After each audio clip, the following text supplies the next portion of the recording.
अस्सलाम वालेकुम। उम्मीद है आप सब खैरियत से होंगे। आज हम फर्स्ट ईयर केमिस्ट्री के थर्ड चैप्टर जो कि है केमिकल बाउंडिंग, उसमें एक अहम टॉपिक को डिस्कस करेंगे जो कि है shape of molecules. Dear students, किसी भी टॉपिक को शुरू करने से पहले कुछ उसके मुतालिक जो इंट्रोडक्शन है या उसके मुतालिक जो इम्पोर्टेंट पॉइंट्स हैं वो डिस्कस करना लाजमी होते हैं। अब शेप ऑफ मॉलिक्यूल को शुरू करने से पहले हम ये जानने की कोशिश करते हैं कि किसी भी एक एटम में जो उसका मॉलिक्यूल है उसका शेप डेफिनेट क्यों होता है, या अगर हम देखें कि कार्बन डाइऑक्साइड का जो कंपाउंड है या मॉलिक्यूल है उसकी जो ज्योमेट्री है वो लाइनियर क्यों होती है, या अगर हम एज कंपेयर टू इसका देखें कि जो वाटर मॉलिक्यूल के साथ कि उसकी जो ज्योमेट्री है वो क्यों एंगुलर होती है। तो इन तमाम सवालात के जवाब हमें शेप ऑफ जो मॉलिक्यूल है उस टॉपिक के अंदर हमें मिलते हैं। जैसे शेप ऑफ मॉलिक्यूल डिपेंड करता है कि किसी भी जो है वो मॉलिक्यूल को इन्फ्लुएंस करता है कि उसकी जो केमिकल प्रॉपर्टीज़ पर, उसकी फिज़िकल प्रॉपर्टीज़ पर, और उसकी फॉर एग्जांपल मेल्टिंग पॉइंट या बॉइलिंग पॉइंट हो गया, इसी तरह डेंसिटी पर, ये तमाम चीज़ों पर शेप ऑफ मॉलिक्यूल का जो है वो इन्फ्लुएंस होता है। तो केमिस्ट ने इस बात को जानने पर इंतहाई जोर दिया कि किसी भी एक मॉलिक्यूल का जो शेप है वो किस तरह इन्फ्लुएंस कर सकता है उसकी जो फिजिकल प्रॉपर्टीज़ हैं या केमिकल प्रॉपर्टीज़ हैं। तो इस मतलब जब हम देखते हैं तो 1957 में गिब्स और नेहलोम ने एक थ्योरी जो है वो पेश की शेप ऑफ मॉलिक्यूल्स को एक्सप्लेन करने के लिए, जो कि कहलाती है valence shell electron pair repulsion theory.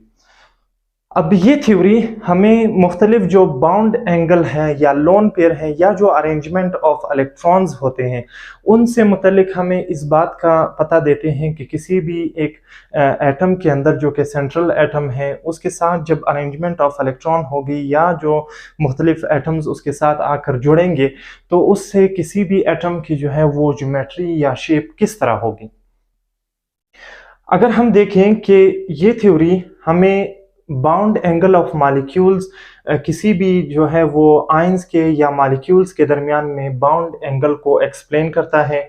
अगर हम देखें कि बाउंड एंगल, जैसे कि आप सबको मालूम है कि कोई भी एक जो केमिकल कंपाउंड होता है या एक एटम होता है या मॉलिक्यूल, वो जो है वो उसमें नेचुरल टेंडेंसी ये होती है कि वो अपने आप को स्टेबल कर सके। तो वो अपने आप को स्टेबल करने के लिए मुख्तलिफ बाउंड्स जो है वो बनाता है। तो एक बाउंड और दूसरे बाउंड के दरमियान में जितना एंगल होता है उसे हम बाउंड एंगल का नाम देते हैं।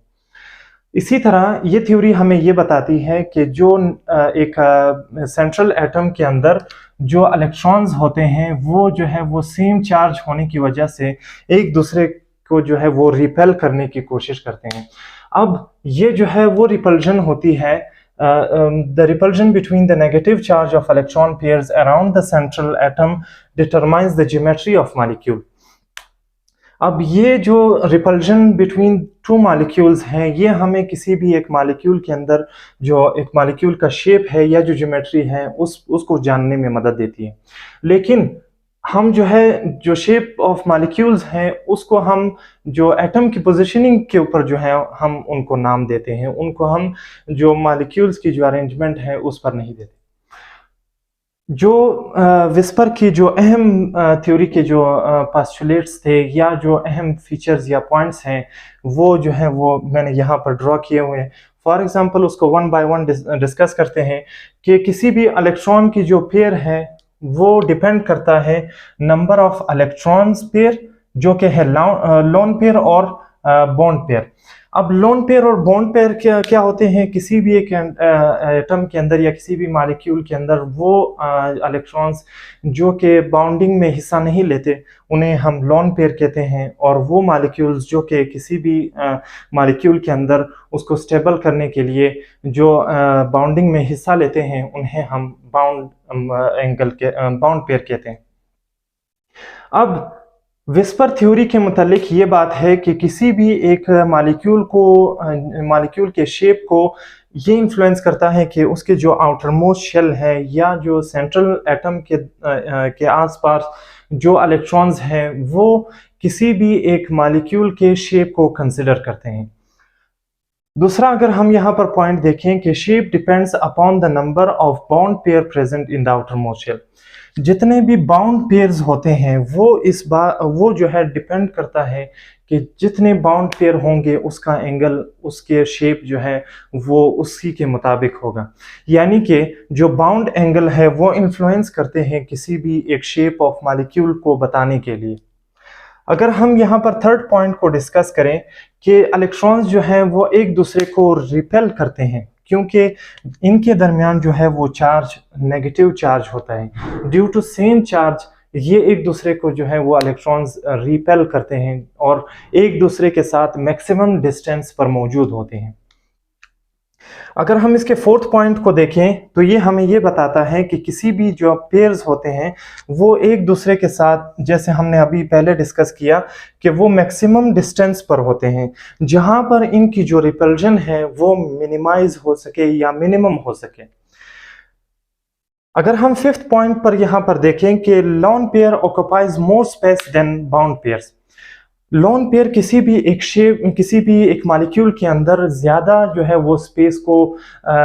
जो है वो क्रिएट करता है, वो अपने आप को एडजस्ट करने में उसको ज़्यादा स्पेस की ज़रूरत होती है, जबकि जो बाउंड पेयर्स होते हैं उन्हें एडजस्ट होने के लिए स्मॉल पोर्शन ऑफ जो है वो उसकी ज़रूरत पड़ती है, या वो किसी भी as compare to lone pair जो है वो जो स्पेस है उसको लेस कवर करता है। अगर हम इसके सिक्स पॉइंट को देखें कि जो repulsion between the electron pairs in following order, किसी भी रिपल्जन जो है वो एक मॉलिक्यूल के अंदर यूं होगी कि अगर सबसे पहले जो बाउंड पेयर होगा उसके अंदर रिपल्जन सबसे कम होगी एज कंपेयर टू वो मॉलिक्यूल्स, वो शेप ज्योमेट्रिकल शेप जिनमें वन जो है वो लोन पेयर होता है और वन बाउंड पेयर होता है। और इसी तरह के अगर वन लोन पेयर और दूसरे लोन पेयर के दरमियान में अगर कोई शेप बनता है तो उसके अंदर भी रिपल्जन जो है वो ग्रेटेस्ट होगी as compare to bound pairs. इसी तरह हम इसके सेवंथ पॉइंट को अगर डिस्कस करें कि अगर एक मॉलिक्यूल के अंदर ओनली बाउंड पेयर मौजूद हैं तो उसका जो शेप होगा वो रेगुलर शेप होगा, लेकिन अगर किसी एक मॉलिक्यूल के अंदर लोन पेयर मौजूद हैं तो लोन पेयर्स की वजह से इनकी जो ज्योमेट्री होगी वो इर्रेगुलर ज्योमेट्री होगी। इसी तरह अगर हम बात करें कि जो विस्पर थ्योरी हमें एक इक्वेशन भी देता है जिससे हम किसी भी एक मॉलिक्यूल के अंदर बाउंड पेयर्स को या लोन पेयर्स को या बाउंड एंगल को जो है वो हम जान सकते हैं, उसका जो तरीका है वो क्या है, वो ए, बी और ई है। अब यहाँ पर ए जो है वो हमें सेंट्रल एटम का पता देता है और बी जो है, बी से यहाँ पर मुराद जो बाउंडेड एटम है किसी भी सेंट्रल एटम के साथ उनका जो है वो देते हैं, और यहाँ पर जो एम है वो एम यहाँ पर जितने बाउंड एटम है उनके नंबर को शो करता है। इसी तरह जो ई है, ई लोन पेयर्स को शो करता है, अगर जितने जो है वो लोन पेयर ज़्यादा होंगे या कम होंगे वो जो है यहाँ पर हम एन से जाहिर करेंगे। अब बात करते हैं एप्लीकेशन ऑफ विस्पर थ्योरी। अगर हम इसको अप्लाई करते हैं किसी भी एक ऐसे मॉलिक्यूल पे जो कि ए बी टाइप हो, यानी कि उस एटम में वन बॉन्ड पेयर हो और नो लोन पेयर हो, तो इस ज्योमेट्री के जो इस थ्योरी है, ये थ्योरी हमें ये बताती है कि उस मॉलिक्यूल का जो शेप होगा या जो ज्योमेट्री होगी वो क्या होगी, वो स्ट्रेट लाइन में होगी,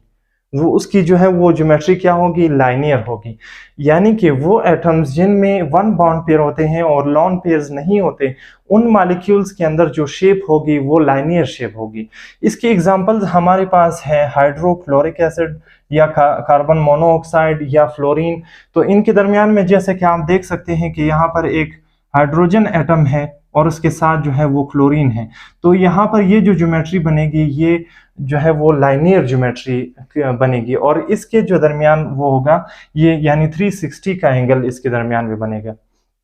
अगर हम ये देखते हैं कि किसी मॉलिक्यूल में जो है वो दो बॉन्ड पेयर होते हैं और लोन पेयर नहीं होता, उनकी जो ज्योमेट्री होगी वो कैसी होगी, जैसे कि हम देख सकते हैं कि कार्बन डाइऑक्साइड में या मैग्नीशियम क्लोराइड में जो बाउंड एंगल है ये सेंट्रल एटम उसका मैग्नीशियम है, और जो उसके साथ जो बाउंड एंगल है, बाउंडेड जो एटम्स हैं वो है क्लोरीन। अब यहाँ पर जो दो क्लोरीन एटम है वो 180 डिग्री के दरमियान में जो है वो इसके साथ जो है वो मौजूद होते हैं। अब यहाँ पर जो बाउंड एंगल इन दो मॉलिक्यूल्स के दरमियान में होगा वो होगा 180 डिग्री। इसी तरह वो मॉलिक्यूल्स जिनमें 3 बाउंड पेयर होते हैं और लॉन पेयर इनमें नहीं होता,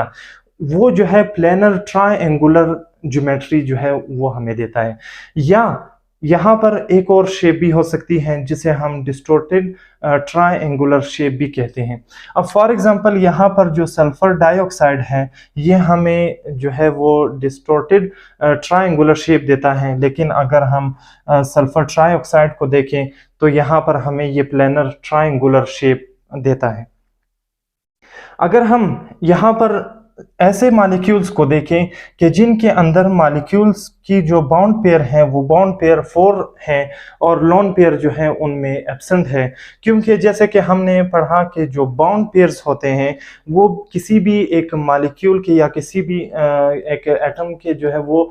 शेप को डिटरमाइन करने के लिए इन्फ्लुएंस करता है, यानी उनकी उसकी इन्फ्लुएंस ज़्यादा होती है जो बाउंड एंगल्स होते हैं। और जैसे कि हमने बाउंड एंगल इससे पहले डिस्कस कर चुके हैं कि वो जो इलेक्ट्रॉन्स जो कि पेयरिंग में हिस्सा लेते हैं उन्हें हम बाउंड जो है वो पेयर्स कहते हैं। इसी तरह अगर हम एक ऐसे मॉलिक्यूल की बात करें कि जिसके अंदर 5 बाउंड पेयर हो और नो लोन पेयर हो, तो वो हमें ट्रायंगुलर बाय पिरामिडल ज्योमेट्री देता है, जैसे कि हम यहाँ पर देख सकते हैं। जो फास्फोरस पेंटाक्लोराइड